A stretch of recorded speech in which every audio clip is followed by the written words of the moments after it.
넌 서서 먹어라. 큰 상에 내 자리는 없어. 시아버지 김영철의 그 한마디가 얼음이 깨진 모처럼 아무런 예고도 없이 내 귓속에 밝혔다.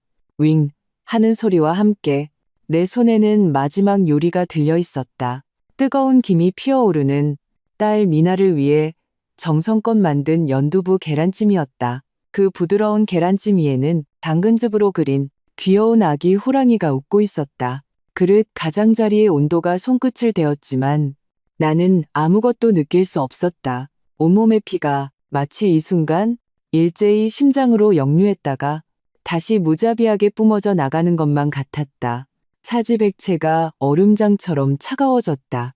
거실에서 시끄럽게 울리던 TV 소리, 시어머니 최미숙이 귤을 까던 소리, 아가씨 김지혜의 웃음소리가 마치 보이지 않는 손에 목이 졸린 듯 한순간에 멎었다. 정적 1초, 2초. 나는 천천히 고개를 들었다.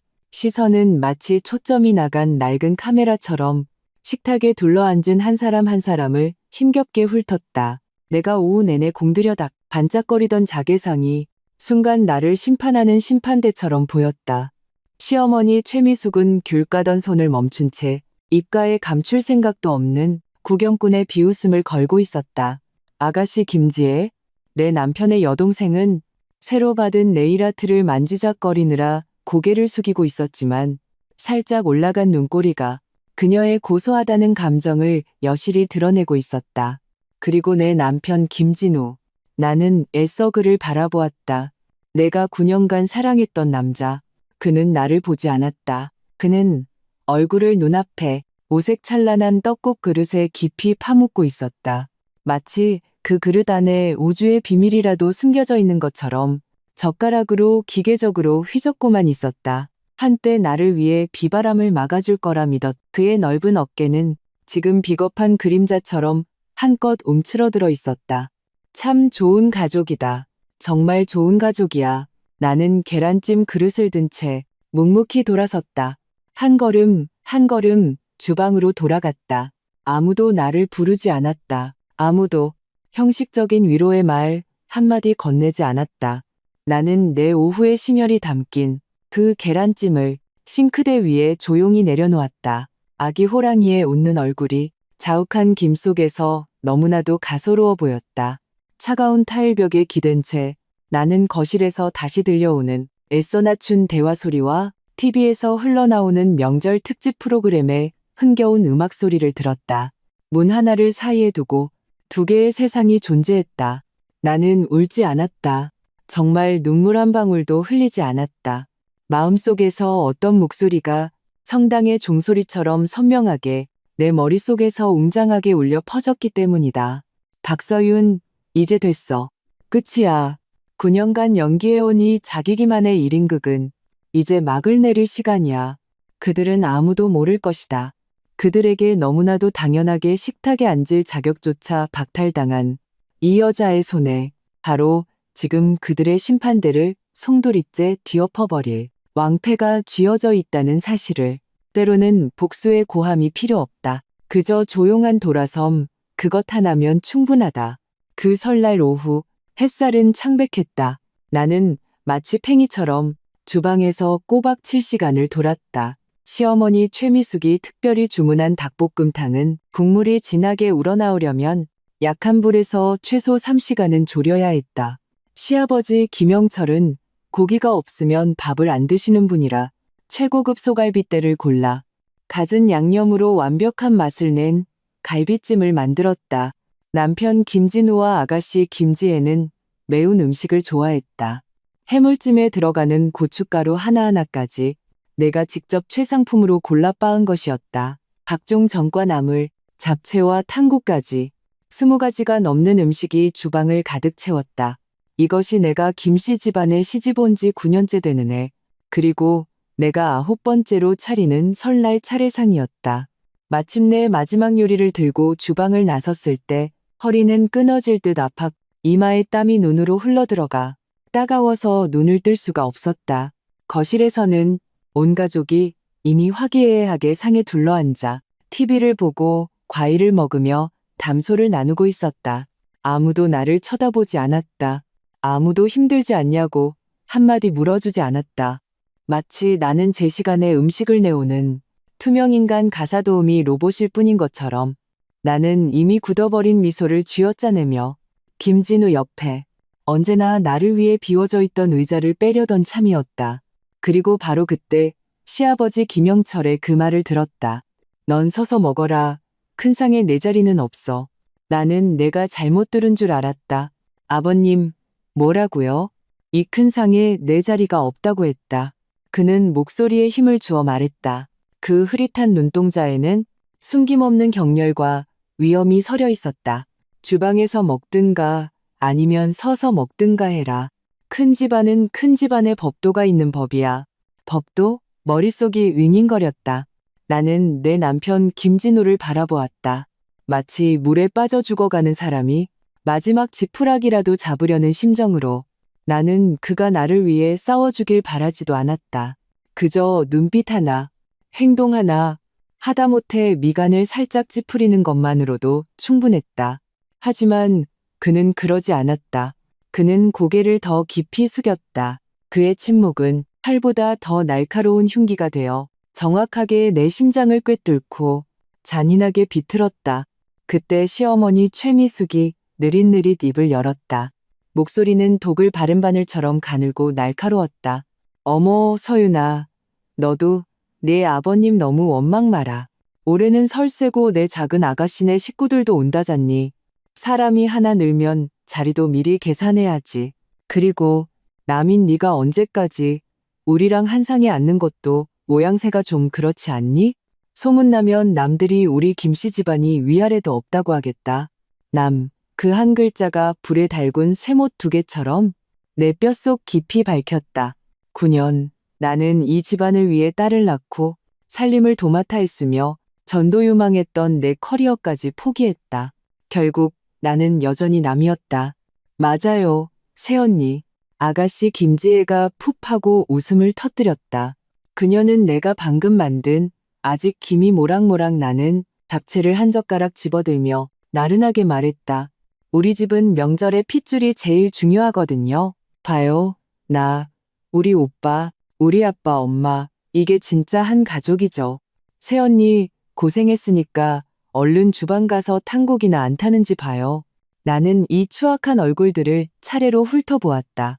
시아버지의 냉혹함, 시어머니의 각박함, 아가씨의 조롱, 그리고 남편의 뼛속 깊이 사무친 비겁함까지 내 3살배기 딸미나가 분위기가 이상한 것을 감지했는지 할머니 품에서 벗어나 쪼르르 내게 달려왔. 내 옷자락을 잡아당기며 고개를 들고 혀 짧은 소리로 물었다. 엄마, 밥 안 먹어? 할머니가 밥 안 먹으면 키 안 큰데. 나는 몸을 굽혀 온 힘을 다해 딸에게 울지 않는 미소를 지어 보였다. 엄마는 배 안 고파. 우리 미나 착하니까 먼저 먹어요. 나는 깊이 숨을 들이마셔 목구멍에서 차오르는 울분을 억누르고 그들이 예상했을 법한 히스테리나 눈물 따위는 보이지 않았다. 나를 사랑하지 않는 사람 앞에서 내 모든 감정은 한낱 웃음거리에 불과하다는 것을 알았기 때문이다. 나는 평온하게 고개를 끄덕였다. 네, 알겠습니다. 그리고 나는 돌아서서 주방으로 걸어 들어갔다. 문을 닫는 순간 나는 문에 기댔 온몸의 기운이 다 빠져나갔. 거실의 웃음소리가 문 하나를 사이에 두고 너무나도 아득하고 또 날카롭게 들렸다. 에이불비 아일베. 슬픔이 극에 달하면 오히려 눈물이 나지 않는 법이다. 마음이 죽으면 더는 눈물이 흐르지 않는다. 9년 전 나는 부모님의 극심한 반대를 무릅쓰고 가난했던 김진우와 결혼했다. 대학 교수였던 부모님은 김진우의 뼛속에 뿌리 깊은 우효, 유셔와 나약함이 있다고 하셨다. 내가 시집가면 분명 온갖 고생을 할 거라고. 나는 믿지 않았다. 사랑이 모든 것을 이길 수 있다고 생각했다. 그가 걱정 없이 일에만 전념하게 하려고 나는 서울의 투자 컨설턴트라는 직업을 그만두고 그를 따라 이 작은 도시 춘천으로 왔다. 시부모님께 잘 보이기 위해 나는 자진해서 월급 통장을 맡겼 매달 20만 원의 용돈만 받았다. 나는 내 희생이 존중과 진심으로 돌아올 것이라 믿었다. 이제야 깨달았. 내가 얻은 것은 경멸과 짓밟힘뿐이었다. 고개를 들어 사람의 모습이 비치는 주방 유리창을 보았다. 창문에는 안색이 창백하고 눈빛이 텅 빈 여자가 있었다. 저게 나인가? 한때 협상 테이블에서 자신감 넘치고 총명했던 박서윤은 어디로 갔는가? 죽었다.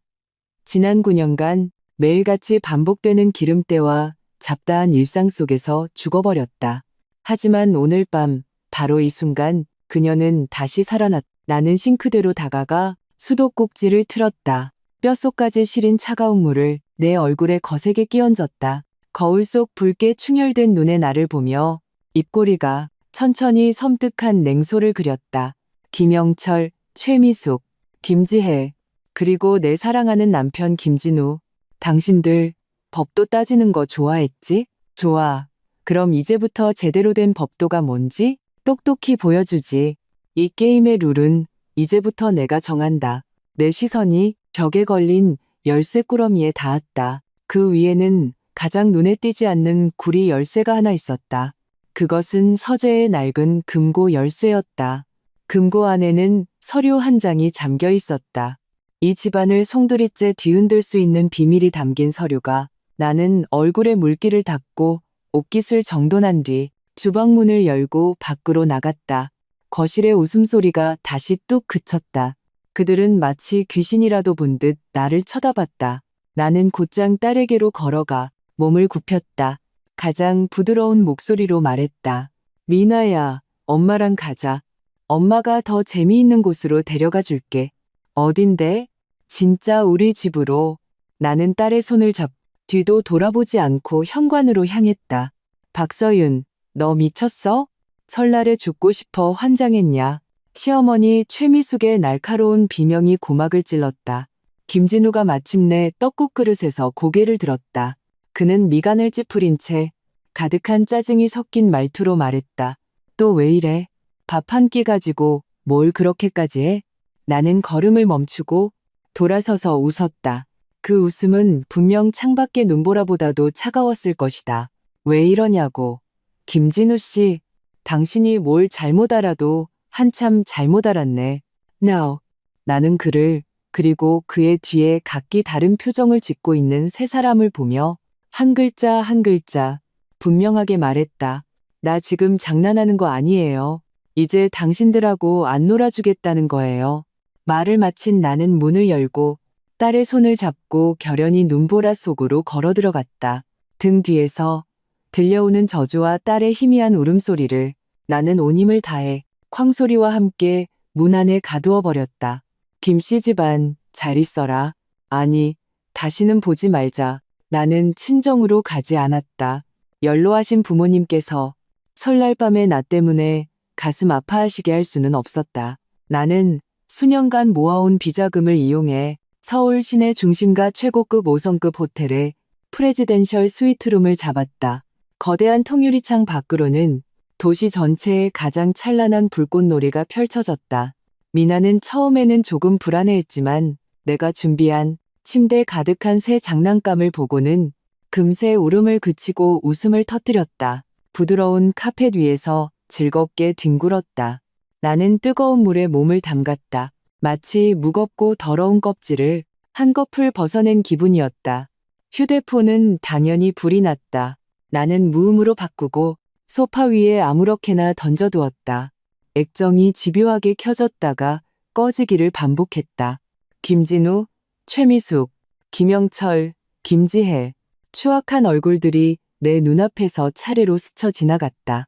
나는 호텔 메뉴판을 들고 미나를 위해 귀여운 모양의 키즈미를 주문했다. 나 자신을 위해서는 최고급 채끝 등심 스테이크와 비싼 샴페인 한 병을 주문했다. 직원이 룸서비스 카트를 밀고 방으로 들어왔을 때 미나가 우와 하고 감탄사를 터뜨렸다. 엄마, 우리 오늘 파티하는 거야? 응. 나는 웃으며 냅킨을 펼쳐주었다. 새로운 시작을 축하하는 거야. 스테이크는 부드럽고 육즙이 풍부했다. 내가 만든 20가지의 명절 음식보다 10,000배는 더 맛있었다. 이 식사에는 자유의 맛이 있었기 때문이다. 딸을 재운 후에야 나는 휴대폰을 들었다. 수백 통의 부재중 전화, 수십 개의 문자 메시지. 김진우의 문자는 처음에 분노에 찬 질책에서 박서윤, 너 미쳤어? 당장 안 돌아와? 나중에는 협박으로 경고하는데 지금 안 돌아오면 뒷감당할 생각이나 해. 그리고 마지막에는 가식적인 애원으로 변해 있었다. 여보, 내가 잘못했어. 응, 제발 돌아와. 엄마 너 때문에 쓰러지셨어. 그의 수법은 9년 동안 봐서 이제 지겨울 정도였다. 시어머니 최미숙의 문자는 여전히 악독했다. 이 재수 없는 년. 너 같은 거 들여서 우리 집안이 8대째 재수가 없지. 설날부터 집안을 풍비박산으로 만들어? 그럴 배짱 있으면 영원히 돌아오지 마. 내 서방 없는 자식 데리고 꺼져버려. 서방 없는 자식이라는 글자를 보았지만 내 마음은 아무런 동요도 없었다. 예전에 그녀가 나를 욕하면 가슴이 아프고 눈물이 났지만 지금은 그저 가소로울 뿐이었다. 아가씨 김지혜는 더 직접적이었다. 그들이 술잔을 부딪히는 사진을 보내왔다. 사진 속 모두가 기름진 얼굴을 하고 있었다. 캡션은 이랬다. 새언니, 우리 봐요. 새언니 없으니까 밥맛이 더 좋네. 밖에서 꼴사납게 굴지 말고 얼른 돌아와서 우리 부모님께 무릎 꿇고 빌어요. 안 그러면 우리 오빠 진짜 새언니 버릴지도 몰라요. 나는 무표정하게 모든 메시지를 다 읽었다. 그리고 노트북을 열었다. 9년간 봉인해 두었던 이메일에 로그인했다. 그것은 내가 수석 투자 컨설턴트 시절에 사용하던 업무용 이메일이었다. 메일함에는 파일 하나가 조용히 잠들어 있었다. 아파트 매매 계약서 스캔 파일이었다. 바로 그들이 지금 살고 있는, 그들이 김씨 집안의 재산이라 부르는 시가 5억 원의 춘천 시내 아파트 매매 계약서. 매수인 안에는 분명하게 두 개의 이름이 적혀 있었다. 김진우, 박서윤. 그리고 지불 내역 상세란에는 더 명확하게 명시되어 있었다. 계약금 3억 원 정. 매수인 박서윤의 부모가 은행 계좌이체로 일시불 완납함. 그렇다. 이 아파트 계약금의 대부분은 내 부모님의 평생 모은 재산이었다. 결혼 당시 김씨 집안은 신혼집을 마련할 형편이 안 되었다. 내 부모님은 나를 안쓰럽게 여겨 그 돈을 내어주셨다. 아빠의 조건은 단 하나였다. 이 돈은 나에 대한 개인적인 증여로 간주하며 반드시 내 이름이 등기부등본에 올라가야 한다는 것이었다. 당시 김씨 집안은 내게 감up하며 시어머니 최미숙은 내 손을 잡 눈물을 글썽이며 말했다. 서윤아, 네가 우리 집안의 은인이다. 앞으로 우리가 너를 친딸처럼 아껴줄게. 하지만 새 아파트에 입주한 후 그들은 길고도 치밀한 박서윤 지우기 작업에 들어갔다. 그들은 모든 친척과 친구들에게 이 아파트는 노부부가 평생 모은 돈을 탈탈 털어 아들을 위해 사준 것이라고 말했다. 거짓말도 1000번 하면 진실이 된다고. 나중에는 그들 스스로도 그렇게 믿었다. 그 후에는 내 돈을 모아주겠다는 핑계로 내 월급 통장을 가져갔다. 그 다음은 끝없는 폄하와 억압이었다. 서울도 아닌 지방 며느리가 이렇게 좋은 아파트에 사는 것은 몇 대에 걸쳐 쌓은 복이라느니, 그러니 감사하며 온 가족을 시중들어야 마땅하다느니. 그리고 내 남편 김진우, 처음부터 끝까지 그는 진실을 알고 있었다. 하지만 그는 침묵을 선택했다. 그는 이 모든 것을 묵인했다. 그것이 남자로서 그의 비참하고 가련한 허영심을 채워주었기 때문이다. 그는 처가에서 온 물질적 편의를 마음 편히 누리면서 동시에 자신의 가족들이 나에게 가하는 잔인한 정신적 학대를 방관했다. 이것이 내가 9년간 사랑했던 남자다. 나는 화면 속 계약서를 응시했다. 손가락이 차갑게 식었다. 과거에는 부부의 정을 생각하고 아이에게 온전한 가정이 필요하다는 생각에 나는 참았다. 하지만 오늘 밤 그들은 그 마지막 남은 정마저 자신들의 손으로 갈기갈기 찢어버렸다. 그들이 가장 중요하게 생각하는 것이 무엇인가? 바로 이 아파트가 아닌가? 그렇다면 나는 그것을 뿌리째 뽑아버리겠다. 나는 깊이 숨을 들이쉬고 이메일함에서 한 사람의 이름을 찾았다. 이준서, 내 대학 선배이자 나의 직속 상사였던 사람, 나를 진정으로 인정하고 존중해 주었던 사람. 그가 이미 독립해서 회사를 성공적으로 이끌고 있다는 소식을 들었다. 나는 이메일을 작성했다. 준서 선배, 새해 복 많이 받으세요. 저 서윤이에요. 일자리가 필요해요. 그리고 혼인 재산 분할과 부동산 강제 매각에 관한 법률 자문을 구하고 싶어요. 답변 기다릴게요. 전송을 클릭했다. 내 마음은 전례 없이 평온했다. 김씨 집안, 당신들의 명절은 끝났다. 나의 명절은 이제부터 시작이다. 새해의 첫 햇살이 호텔 방을 황금빛으로 물들였다. 나는 밤을 새웠지만 정신은 그 어느 때보다 맑았다. 휴대폰은 조용해졌다. 김진우는 새벽 6시에 마지막 문자를 보내왔다. 여보, 내가 진짜 잘못했어. 돌아와. 우리 다시 잘해보자. 나는 그것을 보고 냉소하며 글을 바로 차단 목록에 넣어버렸다. 그때 이메일 알림음이 울렸다. 이준서 선배의 답장이었다. 놀라울 정도로 빨랐다. 서윤아, 새해 복 많이 받아. 메일 보고 정말 기뻤어. 네가 드디어 나오기로 결심했구나. 내 회사는 언제든 환영이야. 직책이랑 연봉은 네가 정해. 변호사는 조현우 변호사를 추천할게. 이혼 소송 분야에서는 최고거든. 내가 이미 얘기해뒀으니 언제든 연락해. 도움 필요하면 언제든 말하고. 짧고 간결했지만 힘이 넘치는 내용이었다. 내 눈시울이 뜨거워졌다. 나는 즉시 조 변호사에게 전화를 걸어 내 상황과 내가 가진 증거들을 간결하게 설명했다. 조 변호사는 다 듣고 난 후 침착하고 확신에 찬 목소리로 내게 말했다. 박서윤 씨, 걱정 마십시오. 이 소송 무조건 이깁니다. 우리는 집을 되찾을 뿐만 아니라 그동안 시어머니에게 빼앗겼던 임금 수입까지 추징할 것을 권고할 겁니다. 네, 모든 것을 맡기겠습니다. 전화를 끊자 마음속 마지막 돌덩이가 내려앉는 기분이었다. 나는 준서 선배에게 답장을 보내 그의 일자리 제안을 수락했고 사적인 일을 처리할 일주일의 시간이 필요하다고 알렸다. 이 모든 것을 처리하고 나서야 나는 침대 곁으로 갔다. 딸 미나는 이미 깨어 있었다. 내가 사준 곰인형을 안고 조용히 나를 보고 있었다. 엄마, 나는 아이를 품에 안고 이마에 입을 맞추었다. 미나야, 엄마 아빠랑 헤어질 거야. 앞으로는 우리만의 새 집이 생길 거야. 아무도 엄마를 괴롭히지 않는 집. 엄마랑 같이 있을래? 나는 아이가 울거나 떼를 쓸 것이라 생각했다. 하지만 아이는 그러지 않았다. 그저 작은 손으로 내 얼굴을 부드럽게 쓰다듬으며 나이를 초월한 성숙한 말투로 말했다. 엄마가 울지만 않으면 난 괜찮아. 할머니랑 고모가 엄마한테 막말하는 거 보기 싫어. 아빠가 엄마 편 안 들어주는 것도 싫어. 그 순간 내 눈물이 마침내 터져나왔다. 나는 아이를 꼭 껴안고 흐느끼며 말했다. 응, 엄마 약속할게. 이제 다시는 울지 않을게.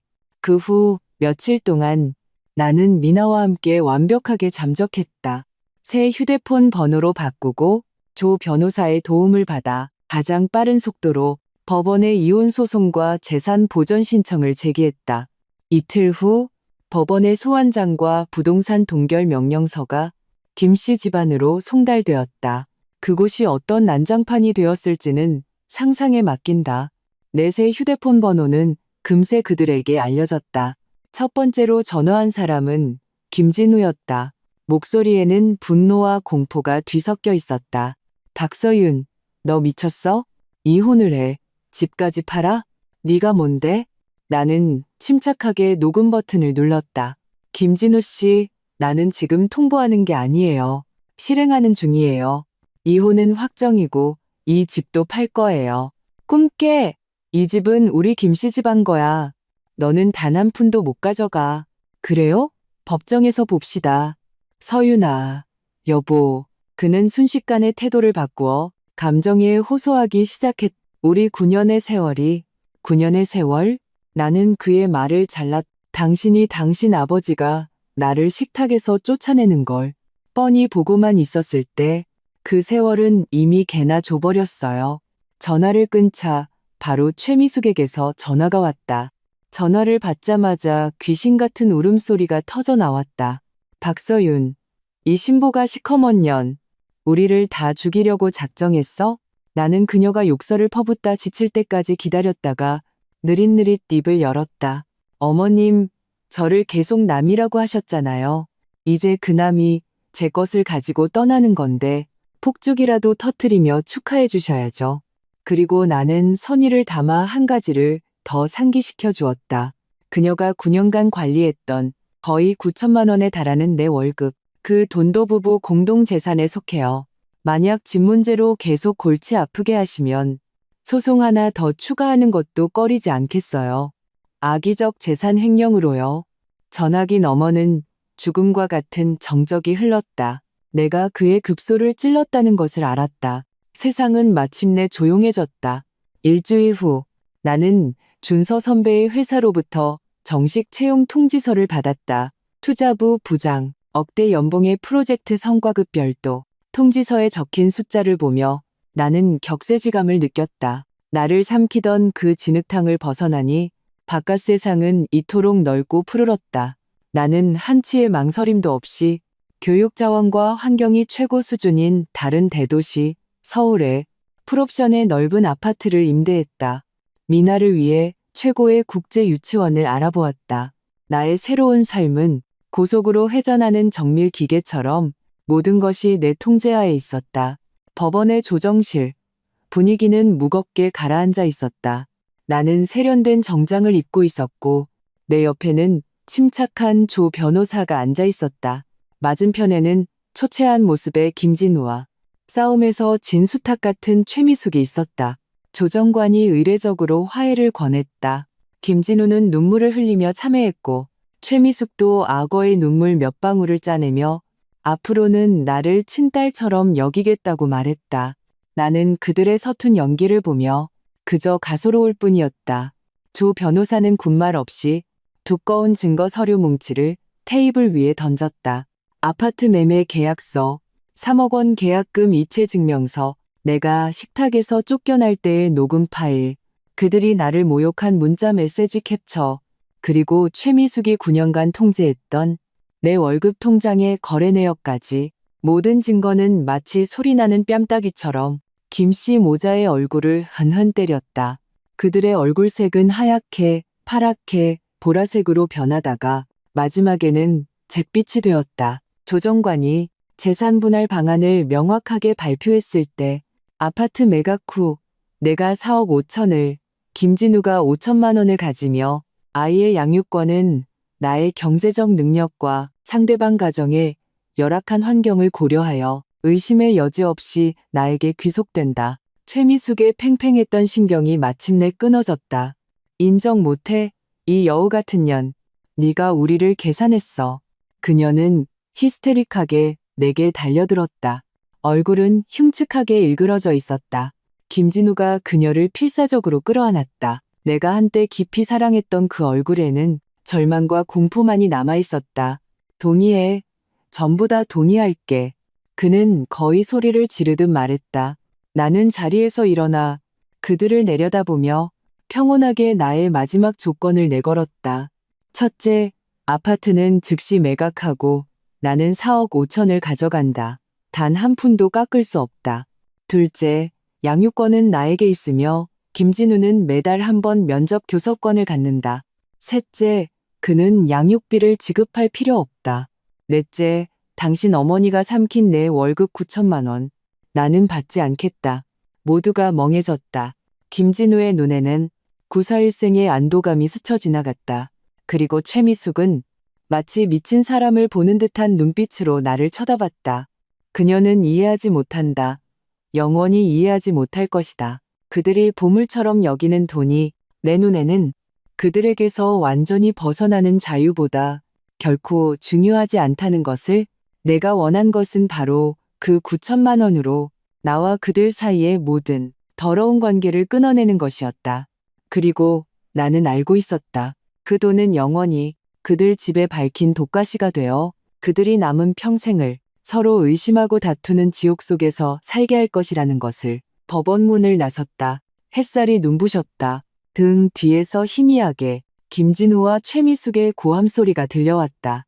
엄마, 왜 나한테 거짓말했어? 그 3억 원 도대체 어떻게 된 거야? 이제 와서 나한테 화내는 거야? 그럼 그 9천만 원은 박서윤이 안 받겠다잖아. 돈 어딨어? 나는 뒤돌아보지 않았다. 입꼬리에 차가운 미소가 걸렸다. 2달 후에 어느 토요일 오전, 나는 새집 테라스에서 미나와 블록 쌓기를 하고 있었다. 갑자기 초인종이 울렸다. 햇살은 따스하고 바람은 부드러웠다. 미나의 웃음소리가 은방울처럼 울렸다. 나는 관리실 직원인 줄 알았다. 하지만 인터폰 화면에 비친 얼굴을 확인했을 때 내 입가의 미소는 순간 얼어붙었다. 그녀였다. 김지혜. 그녀가 어떻게 여길 찾아왔을까? 그녀는 물 빠진 낡은 옷을 입고 있었고 머리카락은 푸석했으며 한때 자랑하던 네일아트는 얼룩덜룩 벗겨져 있었다. 얼굴에는 어울리지 않는 짙은 화장을 했지만 여전히 가득한 초췌함과 원망을 감추지 못했다. 내 기억 속에 그 거만하고 기세등등하던 아가씨와는 딴판이었다. 나는 잠시 망설이다가 문을 열어주었다. 마음이 약해져서가 아니었다.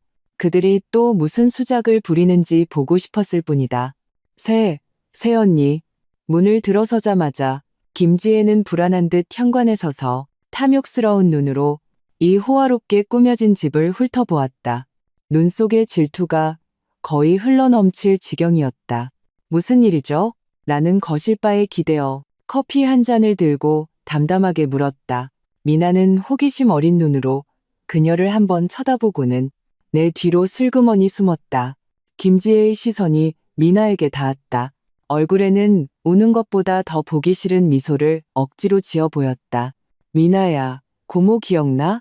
미나는 내 바지가랑이를 꽉 쥐고 아무 말도 하지 않았다. 용건만 말해요. 시간 낭비하고 싶지 않으니까. 김지혜는 깊이 숨을 들이쉬더니 마치 어떤 결심이라도 한 듯 푸통 소리를 내며 예고도 없이 내 앞에 무릎을 꿇었다. 그 바람에 나는 오히려 멍해졌다. 새언니, 제발요. 우리를 좀 용서해줘요. 그녀는 내 다리를 붙잡고 통곡하기 시작했다. 우리 오빠 이제 곧 죽게 생겼어요. 우리 부모님도 미치기 일보 직전이라고요. 나는 미간을 찌푸리고 그녀의 손을 살며시 떼어내며 한 걸음 뒤로 물러섰다. 일어나서 말해요. 무슨 말인지 알아들을 수가 없네. 새언니가 떠난 후로 우리 집은 완전히 망했어요. No. 김지혜는 눈물을 훔치며 눈물 섞인 목소리로 하소연하기 시작했다. 집을 팔고 오빠는 겨우 5천만 원을 받았어요. 그걸로는 새 집을 살 수가 없었어요. 지금은 밖에서 작고 허름한 반지하에 살고 있어요. 직장도 잃고 매일 술만 마셔요. 취하면 울고 소리 지르고 다 새언니 때문이라고 해요. 아빠는 집 문제 때문에 충격으로 쓰러져서 지금은 반신불수가 되어 침대에 누워 계세요. 먹고 싸는 거 다 누가 돌봐야 해요. 엄마는 최미숙을 언급하자 김지혜의 얼굴에 복잡한 증오심이 스쳐 지나갔다. 엄마는 매일 아빠랑 그 9천만 원 때문에 싸웠어요. 아빠는 엄마가 돈을 꿀꺽했다고 하고 엄마는 아니라고 다 집안일에 썼다고 하고 두 분이 천지가 뒤집힐 듯이 싸웠어요. 며칠 전에 엄마가 집에 남은 돈을 전부 들고 도망쳤어요. 친정으로 가버렸어요. 아빠도 내버려 두고 그녀는 숨이 넘어갈 듯 울었다. 이제 집에 저 혼자 남아서 아빠를 돌봐야 하고 오빠가 진 빚도 갚아야 해요. 저는 정말 더는 못 버티겠어요. 새언니, 미나를 봐서라도 우리가 한때 한 가족이었던 정을 봐서라도 우리를 좀 도와줘요. 새언니 지금 이렇게 돈도 많은데 조금만 떼어줘도 우리는 살 수 있잖아요. 나는 조용히 들었다. 마음속에는 한치의 동정심도 심지어 작은 파문조차 잃지 않았다. 불쌍한가?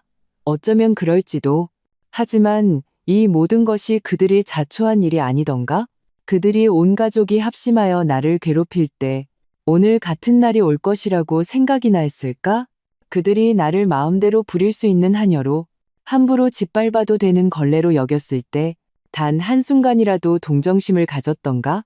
김지혜 씨, 나는 천천히 입을 열었. 목소리는 얼음처럼 차가웠다. 당신이 한 가지 착각하고 있는 것 같군요. 그녀는 눈물이 그렁그렁한 얼굴을 들어 이해할 수 없다는 듯 나를 쳐다봤다. 당신 집안의 비극은 내가 만든 게 아니에요. 당신들 스스로, 당신들의 탐욕, 각박함, 이기심이 당신들을 망친 거예요. 나와는 아무런 관계도 없어요. 어떻게 관계가 없어요? 새언니가 집을 팔지 않았더라면 그 집은 원래 90%가 내 것이었어요. 나는 그녀의 말을 잘랐다. 나는 그냥 내 것을 되찾았을 뿐이에요. 당신 오빠가 직장을 잃은 건 그 자신이 무능해서고, 당신 아버지가 쓰러진 건 그 자신이 속이 좁아서고, 당신 엄마가 돈을 들고 도망친 건 당신들 내부의 이익 분배 문제로 생긴 갈등이에요. 이 모든 것은 인과응보예요. 내 말은 날카로운 칼처럼 그녀가 위장으로 사용하던 모든 변명을 갈라놓았다. 김지혜의 얼굴이 순식간에 창백해졌다. 얼굴의 슬픔이 사라지고 대신 감출 수 없는 원망이 드러났다. 박서윤, 너 정말 독하다. 너. 그녀는 바닥에서 일어나 내 코를 가리키며 욕설을 퍼부었다. 이제야 내 본 모습을 알겠네. 너는 배은망덕한 년이야. 우리 김씨 집안이 9년 동안 너를 먹여 살렸는데 오히려 우리를 물어뜯어? 먹여 살렸다고? 나는 기가 막혀 웃었다. 김지혜 씨, 양심의 손을 얹고 말해봐요.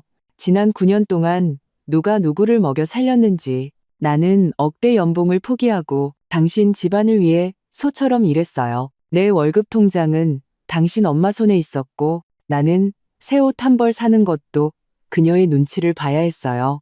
이게 당신이 말하는 먹여 살린 건가요? 그녀는 내 말에 할 말을 잃었다. 내가 오늘 당신을 만난 건 예정을 생각해서가 아니에요. 내 목소리가 차갑게 가라앉았다. 나는 단지 당신에게 알려주고 싶었을 뿐이에요.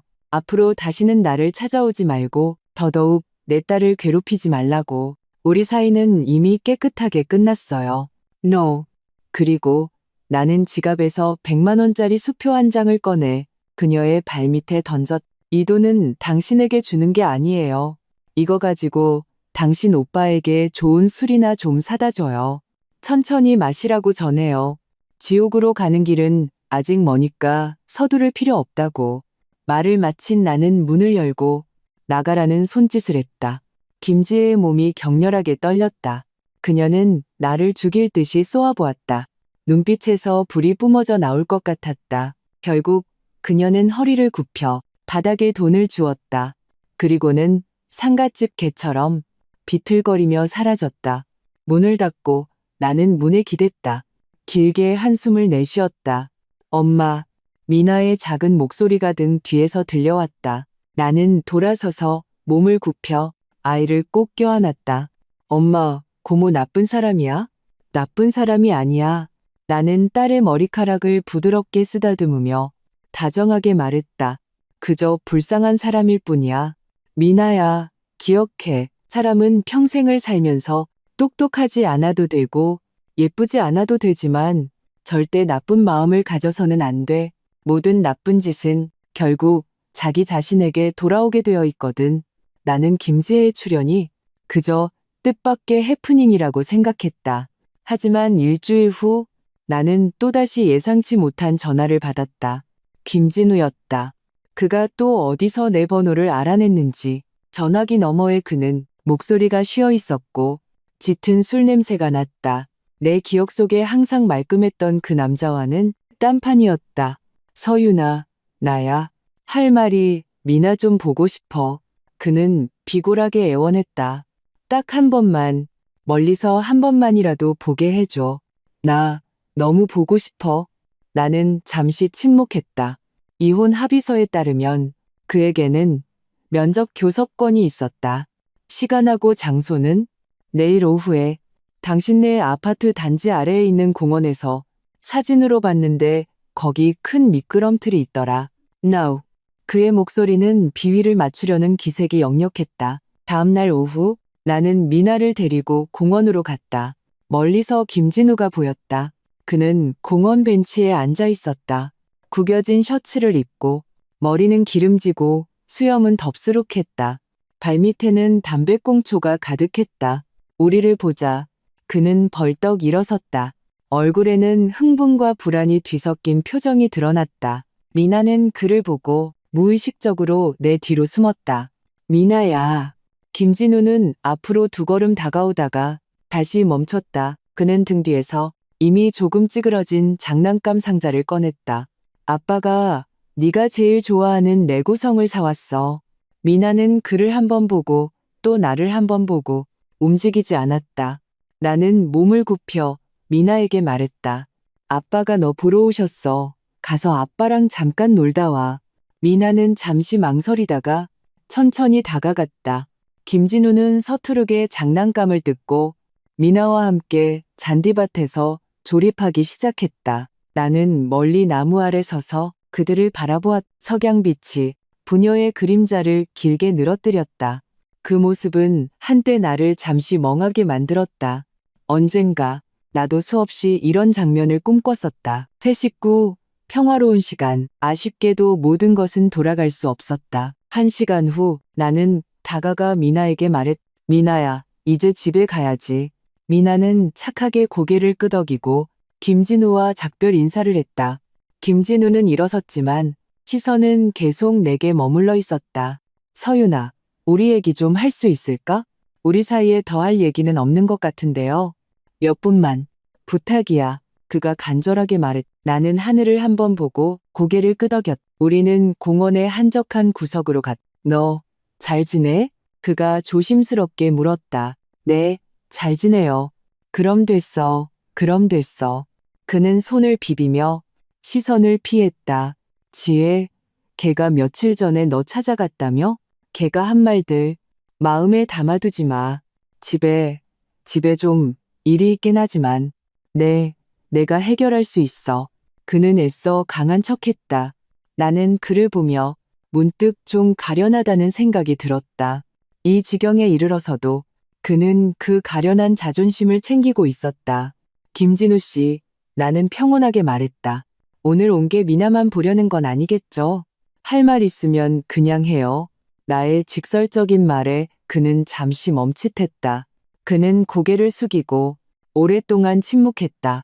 내가 그가 더는 입을 열지 않을 것이라 생각할 때까지. 그리고 나는 그가 거의 모기 소리 같은 목소리로 말하는 것을 들었다. 서윤아, 우리 다시 돌아갈 수 없을까? 나는 내가 잘못 들은 줄 알았. 뭐라고요? 그는 갑자기 고개를 들었다. 눈에는 핏발이 서 있었고 마지막 발버둥 치는 희망도 가득했다. 내가 잘못했어. 내가 쓰레기였어. 부모님이 너를 괴롭힐 때 모른 척하지 말았어야 했어. 그 집이 내 부모님 돈으로 산 거라고 말하는 걸 묵인하지 말았어야 했어. 나 후회해. 서윤아, 나 정말 후회해. 그는 퍽소리와 함께 자기 뺨을 세게 때렸. 지난 몇 달 동안 많은 생각을 했어. 네가 없으니까 그 집은 더 이상 집이 아니었어. 엄마는 도망갔고 아빠는 쓰러졌고 동생도 나를 원망해. 모두가 흩어졌어. 그제야 알았어. 예전 집안의 모든 것은 네가 버티고 있었다는 걸. 그는 한 걸음 다가와 내 손을 잡으려 했지만 나는 피했다. 서윤아, 나한테 한 번만 더 기회를 주면 안 될까? 우리 재결합하자.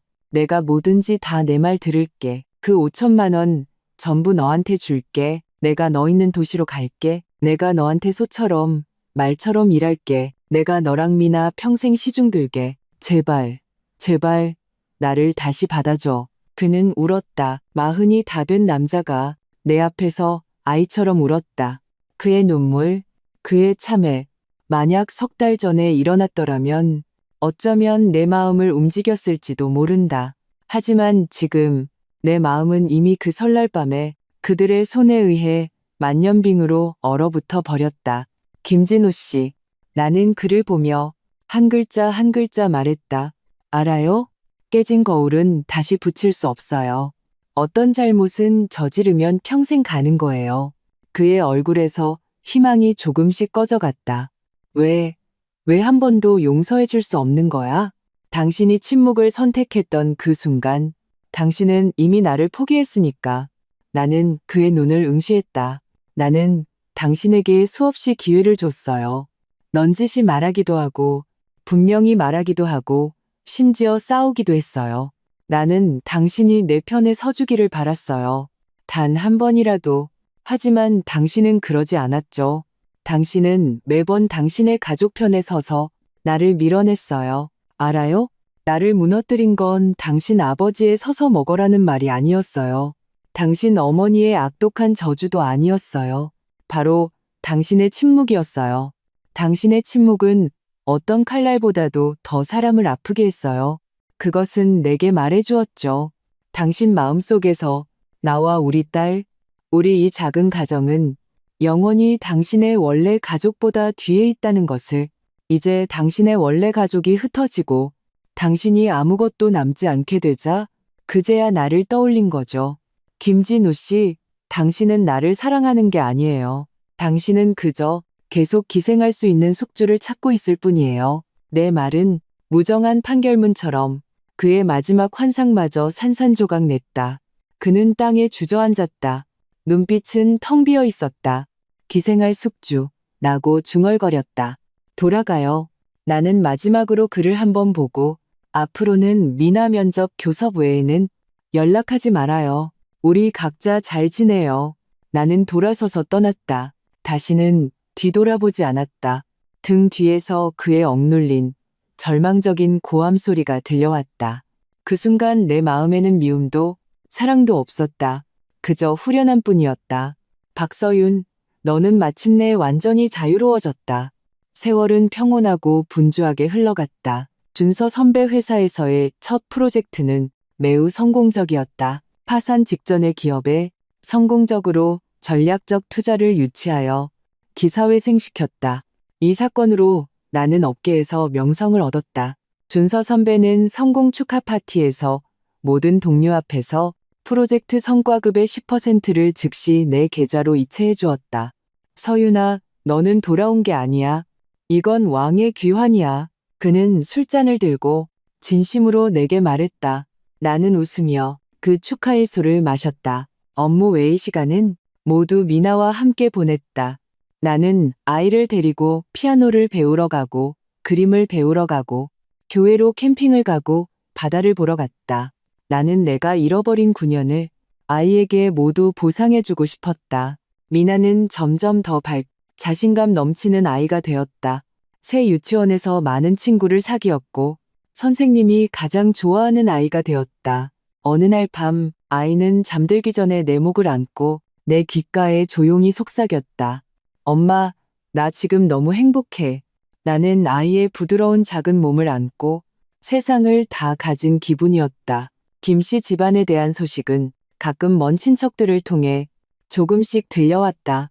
김영철은 침대에 반년 누워있다가 어느 일은 아침 조용히 세상을 떠났다고 했다. 최미숙은 친정으로 돌아갔지만 그 출처 불분명한 돈 때문에 친형제들과 사이가 틀어져 결국 쫓겨났다고 했다. 밖에서 단칸방을 얻어 아르바이트로 생계를 유지한다고.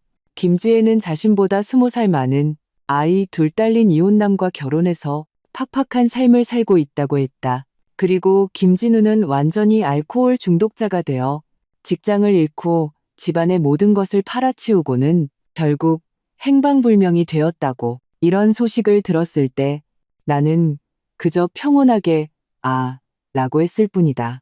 그리고는 머릿속에서 지워버렸다. 그들의 세상은 이미 나와는 무관했. 내 인생은 과거가 아닌 앞에 있었다. 또다시 새해가 왔다. 나는 미나를 데리고 친정으로 갔다. 부모님은 나와 미나를 보고 입이 귀에 걸렸다. 집안은 화려하게 장식되어 있었고 아버지는 복조리를 거셨고 어머니는 만두를 빚으셨다. 여전히 설날 밤 온 가족이 함께 둘러앉아 등불은 따스했다. 아버지는 술잔을 들고 나를 보며 눈시울이 조금 붉어졌. 서윤아, 집에 돌아온 걸 환영한다. 내 눈물이 샤하고 흘러내렸다. 이 집에 돌아온 걸 환영한다는 한마디.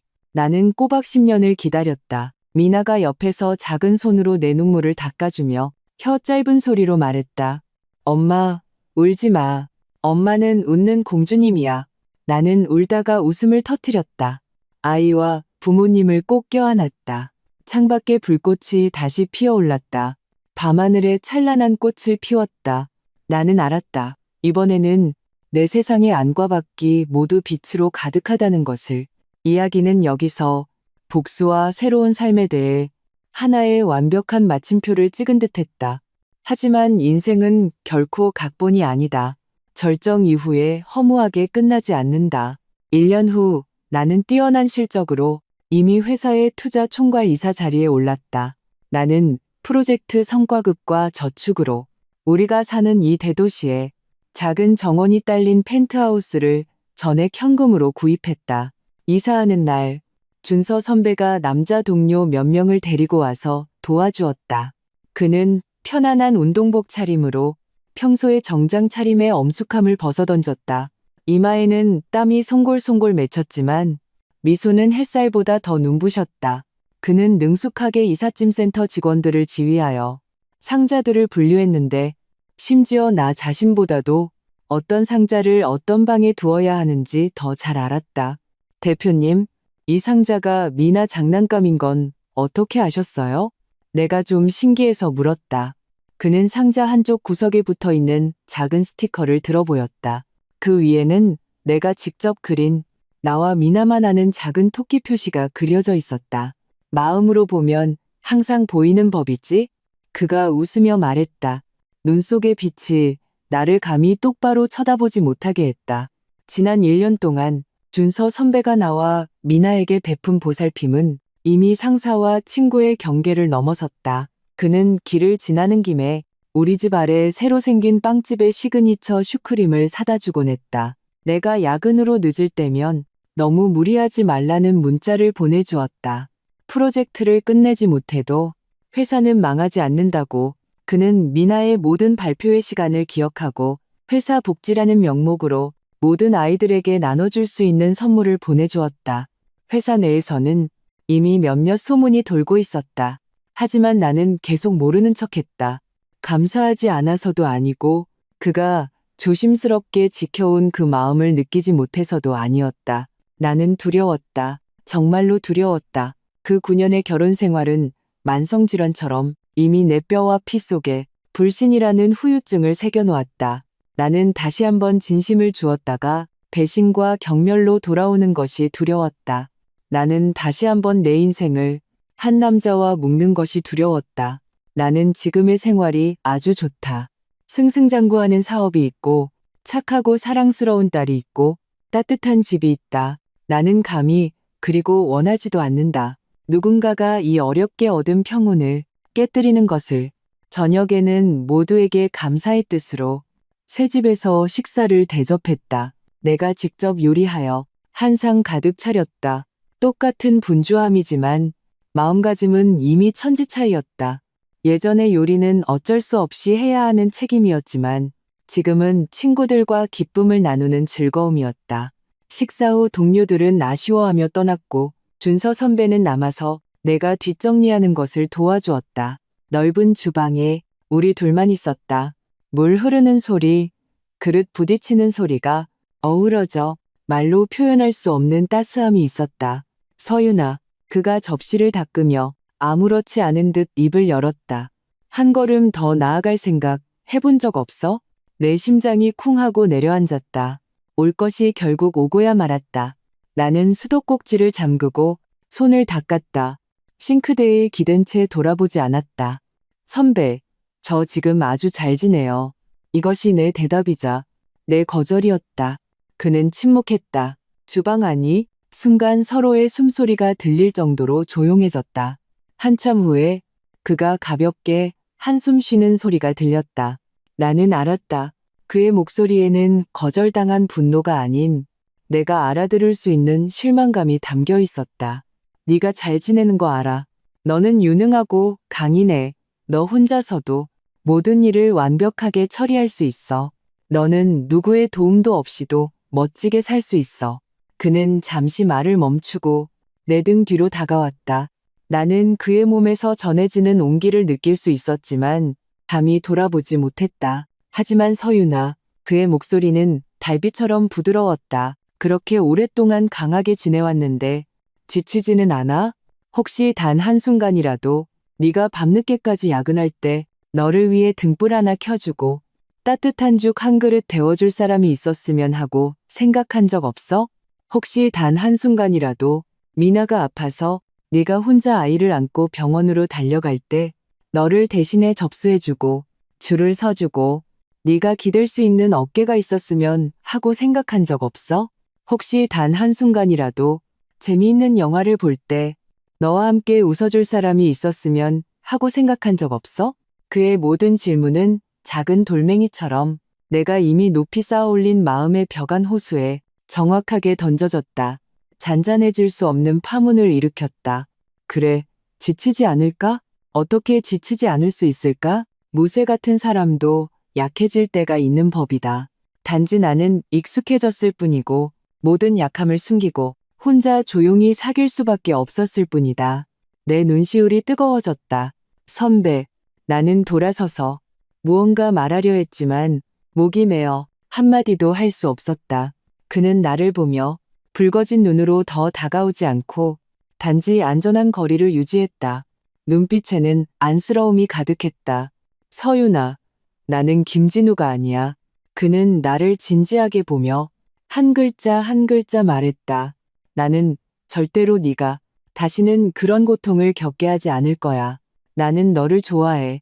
대학 시절 토론 대회에서 빛나던 너를 처음 봤을 때부터 좋아했어.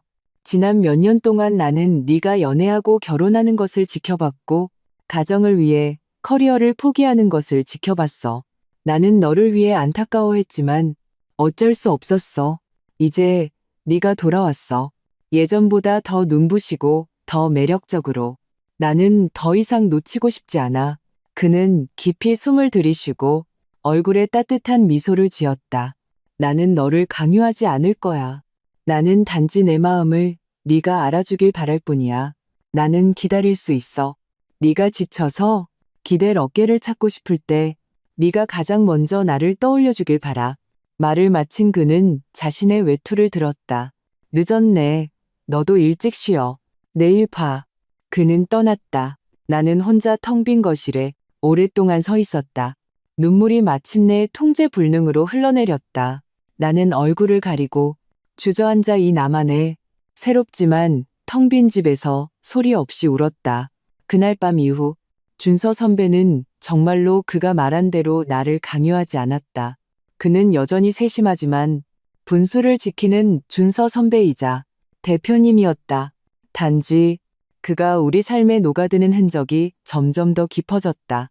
그는 프로젝트 답사라는 명목으로 나와 미나를 데리고 경치 좋은 교회에서 주말을 보내곤 했다. 미나 앞에서는 결코 상사의 권위를 내세우지 않았다. 그는 아이와 함께 연을 날리고 별자리에 대한 이야기를 들려주고 심지어 땅에 엎드려 아이가 말타기를 하게 해주었다. 미나는 그를 점점 더 좋아하게 되었다. 처음에 예의 바른 준서 아저씨에서 친밀한 준서 삼촌이 되었다. 가끔은 실수로 준서 아빠라고 부르기도 했다. 미나가 그렇게 부를 때마다 준서 선배는 바보처럼 웃었고 나는 당황해서 고개를 돌렸다. 내 마음은 얼어붙은 성이었다. 준서 선배는 고집 센 기사처럼 칼과 검 없이 오직 햇살과 인내심만을 가지고 매일같이 내 성벽 밖에 서 있었다. 그는 결코 성을 공격하려 하지 않고 단지 그의 온기로 그 두꺼운 얼음층을 조금씩 녹이고 있었다. 어느새 또다시 깊은 가을이 되었다. 미나의 유치원에서 가을 운동회를 열기로 했다.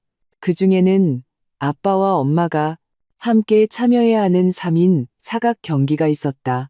선생님이 학부모 단톡방에 공지를 올렸을 때 나는 해외 화상 회의 중이었다. 내가 메시지를 확인했을 때는 다른 학부모들은 이미 열정적으로 신청을 마친 상태였다.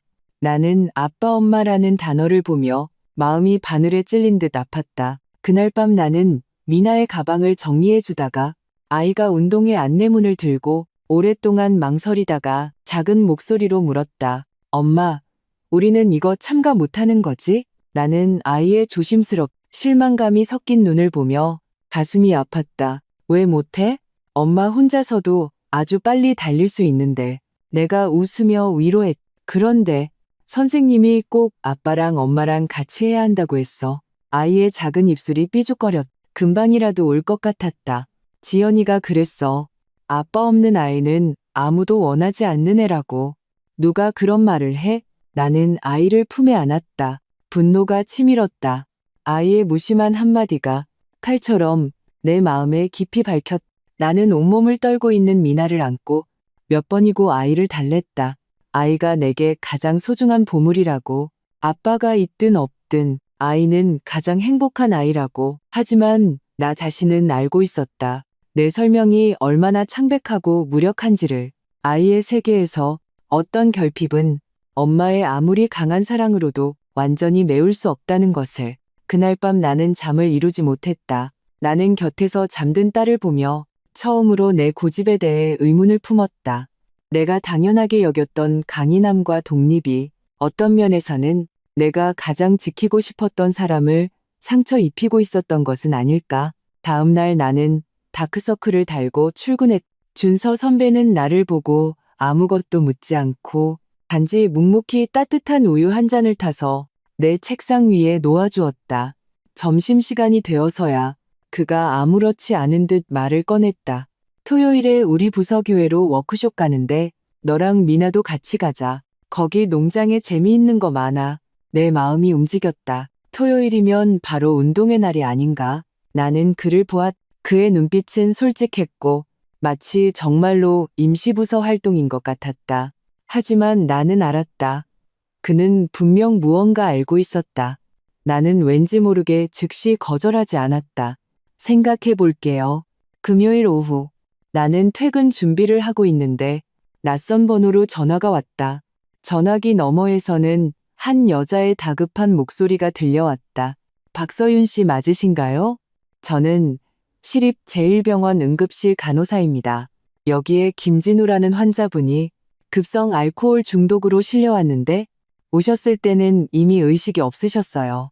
휴대폰 긴급 연락처에서 당신 번호를 찾았습니다. 김진우, 내가 거의 잊어가던 이름이 내 귓가에 천둥처럼 울렸다. 내 첫 반응은 전화를 끊는 것이었다. 그가 어떻게 되든 나와 무슨 상관인가. 하지만 간호사의 다음 말은 나를 꼼짝 못하게 했다. 환자분 곁에 대여섯 살쯤 된 여자아이가 하나 있는데 계속 울면서 아빠를 찾아요. 가족 전화번호를 물어봐도 아이가 말을 못해요. 내 심장이 쿵 하고 내려앉았다. 면접 교섭일은 매달 마지막 금요일, 바로 오늘이었다. 그가 미나를 데리고 술을 마시러 갔단 말인가? 정신을 잃을 때까지? 억제할 수 없는 분노와 두려움이 순간 나를 덮쳤다. 나는 거의 회사에서 뛰쳐나왔다. 병원까지 질주했다. 응급실 복도에서 나는 구석에 웅크리고 앉아 온몸을 떨며 울고 있는 작은 모습을 보았다. 미나가 아니었다. 나는 안도의 한숨을 내쉬었다. 하지만 곧이어 거대한 황당함에 휩싸였다. 그 여자아이의 이목구비는 김진우와 김씨 집안 사람들과 놀라울 정도로 닮아 있었다. 나는 다가가서 몸을 굽혔다. 얘야, 이름이 뭐니?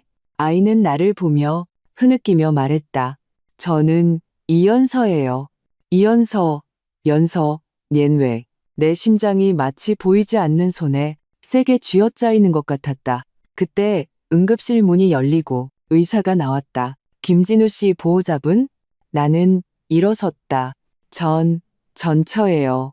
의사의 표정은 매우 심각했다. 환자분 상태가 좋지 않습니다. 장기간의 음주로 이미 심각한 간경화가 진행되었고 이번에 또 그는 고개를 저었다. 보호자분께서는 마음의 준비를 하시는 게 좋겠습니다. 나는 멍하니 들었다. 머릿속이 하얘졌다. 내가 어떻게 그 서류들에 서명했는지, 어떻게 이연서라는 아이를 간호사실에 잠시 맡겼는지 기억나지 않는다. 내가 아는 것은 넋이 나간 채 병원 문을 나섰을 때 하늘은 이미 어두워져 있었다는 것이다. 익숙한 검은색 세단이 길가에 조용히 서 있었다. 창문이 내려가고 걱정이 가득한 준서 선배의 얼굴이 나타났다. 나는 그가 왜 여기에 있는지 묻지 않았다. 나는 단지 기계적으로 차 문을 열고 탔다. 차 안은 히터가 세게 틀어져 있었지만 나는 여전히 온몸이 심하게 떨렸다. 준서 선배는 아무것도 묻지 않고 단지 자신의 외투를 벗어 내 어깨에 덮어주었다. 그리고 따뜻한 보온병을 내 손에 쥐어주었다. 우선 물 한 잔 마시고 몸 좀 녹여. 나는 그 물병을 쥔 채 예고도 없이 눈물이 흘러내렸다. 나는 머리를 무릎에 파묻고 잃은 아이처럼 소리내어 울었다. 나는 그 배신당한 9년의 청춘을 위해 울었다. 나는 알코올과 후회로 완전히 망가진 그 남자를 위해 울었다. 나는 이연서라는 그 불쌍한 아이를 위해 울었다. 그리고 더는 나 자신을 위해 울었다. 그 견고하다고 믿었던 갑옷이 현실 앞에서 이토록 무력하다는 것에 준서 선배는 말없이 단지 조용히 내 곁을 지켜주었다. 그는 손을 뻗어 망설이다가 결국 내 등에 가볍게 얹었다. 한 번, 또 한 번, 소리 없이 나를 위로했다. 내가 충분히 울고 감정이 조금씩 가라앉아 그가 부드럽게 입을 열었다. 이야기 하나 들어볼래? 나는 부은 눈을 들어 그를 보았다. 내가 6살 때 아버지가 사고로 돌아가셨어. 그의 목소리는 매우 평온했다. 마치 다른 사람의 이야기를 하는 것처럼 어머니가 혼자 나를 키우시는 게 무척 힘드셨어. 그때 모두가 어머니에게 재혼하라고 권했지만 어머니는 모두 거절하셨어. 내가 왜냐고 물었더니 내가 상처받을까봐 두렵다고 하셨어. 어머니는 혼자서도 나를 잘 키울 수 있다고 생각하셨어. 그리고 그렇게 하셨지. 어머니는 무척 힘드셨지만 내게 줄 수 있는 최고의 모든 것을 주셨어. 나는 어머니를 아주 사랑하고 감사해. 하지만 내 마음속에는 항상 하나의 아쉬움이 있어. 그는 나를 보았다. 눈빛에는 깊은 이해와 부드러움이 담겨 있었다. 나는 어머니가 나 때문에 다시 행복을 찾을 권리를 포기하신 것이 아쉬워. 나는 어머니의 남은 인생이 고단함과 어머니로서의 책임감만 있고 한 여성으로서 누려야 할 사랑과 동반자가 없었다는 것이 아쉬워. 서윤아, 레이. 그는 내 차가운 손을 잡고 그의 손바닥으로 내 손을 조금씩 따뜻하게 감싸주었다. 너는 아주 좋은 엄마야. 하지만 너는 우선 너 자신이야. 너는 행복을 누릴 권리가 있어. 미나도 바라는 것은 진정으로 행복하고 웃고 사랑하며 누군가의 손에 소중히 여겨지는 엄마의 모습일 거야. 항상 갑옷을 입 혼자 싸우는 여전사의 모습이 아니라. 그리고 그 아이는 그가 한숨을 쉬었다. 네가 원한다면 내가 처리해 줄게. 아이의 어머니를 찾든 임시로 돌보든 내가 다 알아서 할게. 너는 아무것도 두려워할 필요 없어. 왜냐하면 이번에는 너는 혼자가 아니니까. 나는 그를 보았. 그의 진실하고 확고하며 부드러움과 안쓰러움이 가득한 눈을, 너무나도 오랫동안 얼어붙었던 그 성, 내가 너무나도 오랫동안 굳게 닫았던 그 마음의 문이 이 순간 가벼운 얼음이 녹는 쩍 하는 소리를 냈다. 다음 날은 가을 운동회였다. 햇살은 비현실적으로 좋았다. 나는 미나의 손을 잡 유치원으로 가는 길을 걸었다. 미나는 길을 걷는 내내 말이 없었다. 작은 머리를 숙이고 분명히 기분이 좋지 않았다. 입구에 거의 다다랐을 때 아이가 마침내 걸음을 멈췄다. 엄마, 우리 그냥 돌아가자. 나 가기 싫어. 나는 몸을 굽혀 아이의 서운한 작은 얼굴을 보았다. 왜? 왜냐면 아빠가 없어서 애들이 놀릴 거야. 누가 우리가 없다고 그래? 부드럽고 웃음기 있는 목소리가 우리 등 뒤에서 들려왔다. 나와 미나는 동시에 돌아보았다. 준서 선배가 나와 같은 계열의 흰색 운동복을 입고 손에는 큰 피크닉 바구니를 들고 미소 지으며 우리를 보고 있었다. 햇살이 그의 온몸을 황금빛으로 물들여 비현실적으로 멋있었다. 미나의 눈이 순간 빛났다. 준서 삼촌? 준서 선배는 다가와 아주 자연스럽게 내 옆에 몸을 굽혔다. 나와 같은 높이를 유지하며 그는 미나를 보며 마술처럼 등 뒤에서 우리와 똑같은 작은 사이즈의 운동복을 꺼냈다. 김미나 어린이, 당신의 전담 팀원이 지금 정식으로 보고합니다. 오늘 하루 임시로 당신의 아빠라는 이 영광스러운 직책을 맡아도 될까요? 그의 말투는 매우 정중하면서도 장난기가 섞여 있었다. 미나는 멍해졌다. 아이는 준서 선배를 한번 보고 또 나를 한번 보고 나는 아이의 기대와 놀라움이 가득한 눈을 보며 웃으며 고개를 끄덕여 주었다. 다음 순간 미나는 큰 환호성을 지르며 행복한 작은 새처럼 준서 선배의 품에 직접 뛰어들었다. 야호, 나도 아빠랑 운동회 간다. 준서 선배는 아이를 안정적으로 받아 높이 들어올렸다. 제자리에서 몇 바퀴를 돌았다. 미나의 웃음소리는 맑고 청아했으며 숨김없는 행복과 자랑스러움으로 가득했다. 나는 옆에 서서 그들을 보며 웃다가 눈물이 흘러내렸다. 그날 우리는 운동장에서 가장 눈에 띄는 가족이었다. 3인 사각 경기 때 준서 선배는 그의 강하고 힘있는 팔로 거의 나와 미나를 안다시피 하며 결승선을 향해 달려갔다. 우리는 1등을 했다. 미나는 그 금빛 찬란한 메달을 들고 입이 귀에 걸렸다. 모든 친구 앞에서 자랑스럽게 소개했다. 이분은 우리 아빠야. 우리 아빠는 슈퍼맨이야. 점심에는 우리가 피크닉 매트를 깔았다. 준서 선배는 바구니에서 그가 직접 만든 샌드위치, 초밥, 그리고 미나가 가장 좋아하는 과일들을 꺼냈다. 햇살이 나무십 사이로 얼룩덜룩하게 우리 위에 쏟아졌다.